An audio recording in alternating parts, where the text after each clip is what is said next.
زبور 83 اسرائیل کے دشمنوں کی شکست کے لیے التجا گیت آصف کا مزمور۔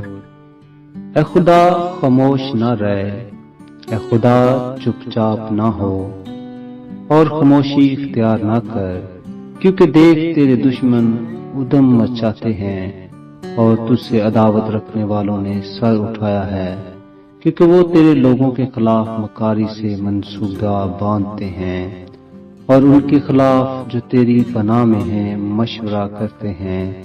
انہوں نے کہا آؤ ہم ان کو کاٹ ڈالیں کہ ان کی قوم ہی نہ رہے اور اسرائیل کے نام کا پھر ذکر نہ ہو، کیونکہ انہوں نے ایکا کر کے آپس میں مشورہ کیا ہے۔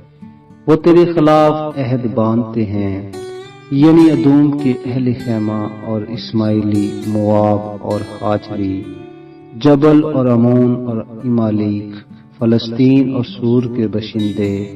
اسور بھی ان سے ملا ہوا ہے، انہوں نے بنی لوط کی کمک کی ہے۔ تو ان سے ایسا کر جیسا مدیان سے اور جیسا وادی کے سون میں سسرا اور یابین سے کیا تھا، جو عین دور میں ہلاک ہوئے، وہ گویا زمین کی کھاد ہو گئے۔ ان کے سرداروں کو اریب اور زیب کی مانند، بلکہ ان کے شہزادوں کو زیبا اور ظلمنہ کی مانند بنا دے، جنہوں نے کہا ہے آؤ ہم خدا کی بستیوں پر قبضہ کر لیں۔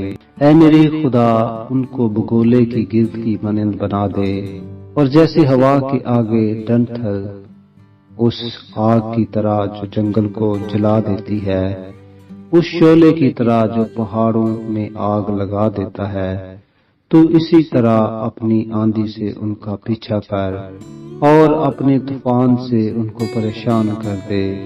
اے خداوند ان کے چہروں پر رسوائی طاری کر، تاکہ وہ تیرے نام کے طالب ہوں۔ وہ ہمیشہ شرمندہ اور پریشان رہیں، بلکہ وہ رسوا ہو کر ہلاک ہو جائیں، تاکہ وہ جان لیں کہ تو ہی جس کا نام یہوہ ہے تمام زمین پر بلند و بالا ہے۔ آمین۔